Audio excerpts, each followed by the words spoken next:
नमस्कार दोस्तों, एक बार फिर से स्वागत है आपका द करियर से गड़ी मुरैना में। आइए हम आज के करंट अफेयर के प्रश्नों को देखते हैं। शुरू करते हैं। पहले कल के जो मोस्ट प्रश्न थे एक बार उनके रिवीजन कर लेते हैं। तो पहला क्वेश्चन है, हाल ही में किसने अंतरिक्ष में उपग्रह को नष्ट करने वाला एक लेजर हथियार विकसित किया है? तो ये चीन के द्वारा किया गया है। नेक्स्ट क्वेश्चन है, हाल ही में विश्व जल दिवस कब मनाया गया है? तो 22 मार्च को मनाया गया। नेक्स्ट क्वेश्चन है, SBI कहाँ इनोवेशन इनक्यूबेशन और एक्सेलरेशन सेंटर स्थापित करेगा? तो ये हैदराबाद में करेगा। Next question, 2022 sport star aces award में किसे स्पोर्ट्समैन ऑफ द ईयर चुना गया है? तो ये नीरज चोपड़ा को चुना गया है। नेक्स्ट क्वेश्चन है, भारत का virtual smart grid knowledge centre कहाँ बना है? तो ये मानेसर हरियाणा में बना है। नेक्स्ट क्वेश्चन, सरदार बर्डी मुखामेदोव किस देश के नए राष्ट्रपति बने हैं? तो तुर्कमेनिस्तान के नए राष्ट्रपति बने। Next question, 2022 M3M Hurun global rich list में कौन शीर्ष पर रहा है? तो ये एलोन मस्क जो है इस पर शीर्ष पर रहे। नेक्स्ट क्वेश्चन है, किस देश के द्वारा यूक्रेन के लिए $800 मिलियन की सैन्य सहायता की घोषणा की गई? तो यह अमेरिका के द्वारा की गई है। नेक्स्ट क्वेश्चन है, सोली सोराबजी की जीवनी है Soli Sorabjee life and times किसने लिखी है? तो यह अभिनव चंद्रचूड़ के द्वारा लिखी गई है। नेक्स्ट क्वेश्चन है, हाल ही में नाटो सैन्य अभ्यास कोल्ड रिस्पॉन्स 2022 का जो 22 की जो शुरुआत है ये नॉर्वे में हुई है। कहाँ पर हुई है? नॉर्वे में हुआ।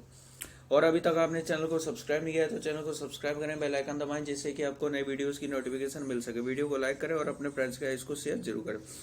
साथ ही आप हमें इंस्टाग्राम पर ही फॉलो कर सकते हो, टेलीग्राम चैनल को भी ज्वाइन कर लें जिससे कि आपको सारी वीडियो और पीडीएफ की पहले एक साथ मिल सके। और आपको इस वीडियो की पीडीएफ चाहिए तो इसकी लिंक आपको डिस्क्रिप्शन में मिल जाएगी, आप वहां से जाकर इसको डाउनलोड कर सकते हैं। शुरू करते हैं आज का करंट अफेयर। आज के करंट अफेयर का पहला क्वेश्चन है, हाल ही में टीसीएस कंपनी के एमडी एंड सीईओ कौन बने? तो टीसीएस कंपनी के एमडी एंड सीईओ कौन बने? ऑप्शन है चेतन गाटे, राजेश गोपीनाथ, दिनेश कुमार खारा, इनमें से कोई नहीं। तो इस क्वेश्चन का आपका राइट आंसर ये बन गया है राजेश गोपीनाथ। तो राजेश गोपीनाथ अभी हाल ही में टीसीएस कंपनी के नए एमडी एंड सीईओ के रूप में इनको नियुक्त किया गया। अभी लेटेस्ट में कुछ चेयरमैन नियुक्त हुए हैं तो उनके बारे में हम डिस्कस कर लेते हैं कि फिक्की मीडिया एंड एंटरटेनमेंट की जो सह अध्यक्ष ज्योति देशपांडे बनी है, भारतीय टेबल टेनिस महासंघ के अध्यक्ष गीता मित्तल है, एयर इंडिया के एमडी एंड सीईओ इलकर आयची हैं, आर्थिक विकास संस्थान के निदेशक चेतन घाटे बन गए हैं, अंतर्राष्ट्रीय रबड़ अध्ययन समूह के अध्यक्ष KN राघवन है, जेट एयरवेज के नए सीईओ संजीव कपूर है, ऑयल इंडिया लिमिटेड के नए एमडी एंड सीईओ रंजीत रथ बने, फ्लिपकार्ट हेल्थ प्लस के सीईओ प्रशांत झावेरी बन गए हैं। नेक्स्ट क्वेश्चन देखते हैं, हाल ही में विश्व मौसम विज्ञान दिवस कब मनाया गया? तो विश्व मौसम विज्ञान दिवस कब मनाया गया? ऑप्शन है 21 मार्च, 22 मार्च, 23 मार्च या 24 मार्च। तो इस क्वेश्चन का आपका राइट आंसर ये मनाया गया हाल ही में 23 मार्च को। तो हाल ही में 23 मार्च को जो है विश्व मौसम विज्ञान दिवस के रूप में मनाया गया है। अब ये इसके बारे में और डिस्कस कर लेते हैं। तो हर वर्ष 23 मार्च को विश्व मौसम विज्ञान दिवस मनाया जाता है। 23 मार्च 1950 को विश्व मौसम संगठन संयुक्त राष्ट्र के एक विभाग के रूप में स्थापित हुआ था। इसका मुख्यालय जेनेवा में स्थित है। और ये क्यों मनाया जाता है? देखिए, जो मौसम के बारे में जो सटीक जानकारी वगैरह जो प्रदान करना है लोगों को, इसके बारे में जागरूक करना और इसको और लोगों के प्रति इसके बारे में और ये सब करने के लिए, तो इसी के लिए जो जागरूकता के लिए प्रतिवर्ष 23 मार्च को मौसम विज्ञान दिवस के रूप में मनाया जाता है। नेक्स्ट क्वेश्चन देखते हैं, हाल ही में ड्रोन आधारित खनिज अन्वेषण के लिए NMDC, तो ड्रोन आधारित खनिज अन्वेषण के लिए NMDC ने किस IIT के साथ समझौता किया है? तो किस IIT के साथ समझौता किया है? तो इसके ऑप्शन है आपके IIT Mumbai, IIT Kharagpur, IIT Guwahati. तो इस क्वेश्चन का आपका राइट आंसर है ये जो अभी हाल ही में जो समझौता हुआ है, तो ये समझौता हुआ है आपका IIT खड़गपुर के द्वारा। तो यानी कि क्वेश्चन नंबर 3 का आपका राइट आंसर है बी वाला, यानी कि IIT खड़गपुर। तो IIT खड़गपुर ने जैसे जो खनिज अन्वेषण यानी कि खनिज वगैरह जो जमीन से जो प्राप्त करते हैं, यानी कि जो भी हमें मिनरल्स जो प्राप्त होते हैं, इन सभी चीज़ों के लिए जो खनिज अन्वेषण के जो NMDC ने IIT खड़गपुर के साथ इस समझौता किया है। नेक्स्ट क्वेश्चन देखते हैं, हाल ही में मणिपुर के लगातार दूसरी बार मुख्यमंत्री कौन बने हैं? तो मणिपुर के लगातार दूसरी बार मुख्यमंत्री कौन बन गए हैं? तो ऑप्शन है इसके प्रमोद सावंत, N वीरेंद्र सिंह, पुष्कर सिंह धामी, भगवंत मान। तो इस क्वेश्चन का आपका राइट आंसर है ये जो अभी हाल ही में बन गए हैं। तो मणिपुर के दूसरी बार लगातार मुख्यमंत्री बनाए गए हैं N वीरेंद्र सिंह। तो N वीरेंद्र सिंह अभी हाल ही में लगातार दूसरी बार मणिपुर के मुख्यमंत्री बन गए हैं। अभी देखिए लेटेस्ट में जो पांच राज्यों में चुनाव हुए थे, तो ये 5 राज्यों में चुनाव हुए तो ये 5 राज्यों के सबसे पहले हम नाम देख लेते हैं। तो 5 राज्यों में जो सबसे यानी कि मणिपुर, उत्तराखंड और मणिपुर, उत्तराखंड और इसके साथ ही गोवा और यूपी और इसके साथ और पंजाब। तो ये 5 जो राज्य हैं आपके, इन 5 राज्यों में जो चुनाव हुए हैं। अब इनके बारे में इनके मुख्यमंत्री भी डिस्कस कर लेते हैं। तो देखिए, मणिपुर के जो मुख्यमंत्री एन बीरेन सिंह बन गए हैं। उत्तराखंड के जो मुख्यमंत्री हैं, ये उत्तराखंड के मुख्यमंत्री बने हैं पुष्कर सिंह धामी। कौन बने? पुष्कर सिंह धामी। गोवा के मुख्यमंत्री की बात की जाए तो गोवा के मुख्यमंत्री बन गए हैं आपके प्रमोद सावंत बन गए। उत्तर प्रदेश के तो आप सभी को पता ही है कि योगी आदित्यनाथ, जो आज आपकी 25 मार्च को आज इनका शपथ समारोह है। और पंजाब के मुख्यमंत्री की बात की जाए तो पंजाब के मुख्यमंत्री बने गए भगवंत मान। तो ये यहाँ के मुख्यमंत्री बने गए, तो ये आपको याद रखना है। अब मणिपुर की बात हुई है तो मणिपुर के बारे में थोड़ा सा और डिस्कस कर लेते हैं। मणिपुर के जो राज्यपाल हैं गंगा प्रसाद है। मणिपुर के मुख्यमंत्री एन बीरेन सिंह है। मणिपुर की राजधानी इम्फाल है। तामेंगलोंग संतरा जो मणिपुर का, इसको जीआई टैग प्रमाणित किया गया है। मणिपुर का लोक नृत्य मणिपुरी है। तैरता हुआ अभ्यारण्य केवल लामजाओ ये मणिपुर में स्थित है। गो टू हिल्स 2.0 अभियान ये मणिपुर गवर्नमेंट के द्वारा ही शुरू किया गया। नेक्स्ट क्वेश्चन देखते हैं। हाल ही में नेवा कार्यक्रम को लागू करने वाला पहला राज्य कौन सा बन गया है? तो नेवा कार्यक्रम को लागू करने वाला पहला राज्य कौन सा बन गया है? ऑप्शन है असम, सिक्किम, नागालैंड, मिजोरम। तो इस क्वेश्चन का आपका राइट आंसर ये बन गया है नागालैंड। तो नागालैंड जो है नेवा कार्यक्रम को लागू करने वाला जो पहला राज्य बन गया है। अब ये क्या चीज है, इसके बारे में हम डिस्कस कर लेते हैं। तो पूरी तरह से पेपरलेस होने के लिए राष्ट्रीय ई विधान एप्लीकेशन नीवा कार्यक्रम को लागू किया है। किसने किया है? नागालैंड के द्वारा किया गया है। अब नागालैंड पेपरलेस विधानसभा यानी कि नागालैंड फर्स्ट पेपरलेस असेंबली होने का गौरव प्राप्त करने वाला पहला राज्य बन गया है। नागालैंड विधानसभा सचिवालय ने चल रहे बजट सत्र के बीच 60 सदस्यों की विधानसभा में प्रत्येक टेबल पर एक टैबलेट या ई बुक संलग्न की है। अब नागालैंड के बारे में बात हुई तो नागालैंड की जो राज्यपाल है जो जगदीश मुखी, नागालैंड के मुख्यमंत्री नेफ्यू रियो है। नागालैंड की जो राजधानी है कोहिमा है।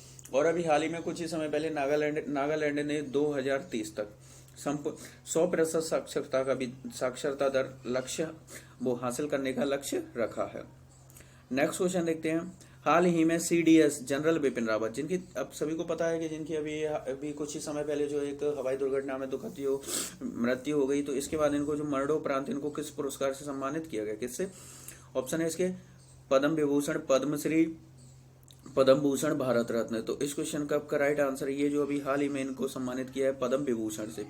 तो पद्म विभूषण पुरस्कार से जो है भारत का जो भारत रत्न के बाद जो दूसरा सर्वोच्च पुरस्कार होता है ये पद्म विभूषण पुरस्कार होता है। तो जिससे इनको सम्मानित किया गया जनरल बिपिन रावत को। नेक्स्ट क्वेश्चन देखते हैं। हाल ही में गैर इंटरनेट उपयोगकर्ताओं को डिजिटल भुगतान की पेशकश करने वाली कंपनी कौन सी बनी? तो डिजिटल भुगतान की पेशकश करने वाली कंपनी कौन सी बनी? ऑप्शन है HPCL, IOCL, BPCL या BHEL। तो इस क्वेश्चन का आपका राइट आंसर ये जो अभी हाल ही में बन गई है ये बन गई है आपकी BPCL। तो BPCL जो है डिजिटल भुगतान की पेशकश करने वाली जो है भारत की पहली कंपनी बन गई है। इसके बारे में और डिस्कस कर लेते हैं। सबसे पहले इसका फुल फॉर्म देखते हैं। तो भारत पेट्रोलियम कॉर्पोरेशन लिमिटेड इसका फुल फॉर्म बनता है। BPCL की स्थापना 1952 में की गई थी। BPCL का मुख्यालय मुंबई में स्थित है। BPCL के जो अध्यक्ष हैं ये अरुण कुमार सिंह है। कौन है? अरुण कुमार सिंह है, जो पिछली साल ही नियुक्त किए गए हैं। नेक्स्ट क्वेश्चन देखते हैं। हाल ही में 13वां world para athletics grand prix 2022 कहाँ शुरू हुआ है? तो world para athletics grand prix 2022 कहाँ शुरू हुआ है? ऑप्शन है जापान, कतर, दुबई, फ्रांस। तो इस क्वेश्चन का आपका राइट आंसर ये शुरू हुआ है अभी हाल ही में दुबई में। तो दुबई में जो 13वां world para athletics grand prix 2022 की शुरुआत हुई है। नेक्स्ट क्वेश्चन देखते हैं। हाल ही में किस देश को कॉन्टिनेंटल यूरोप सिंक्रोनस एरिया से जोड़ा गया है? तो किससे जोड़ा गया है? ऑप्शन है कीमिया, यूक्रेन, रूस, बेलारूस।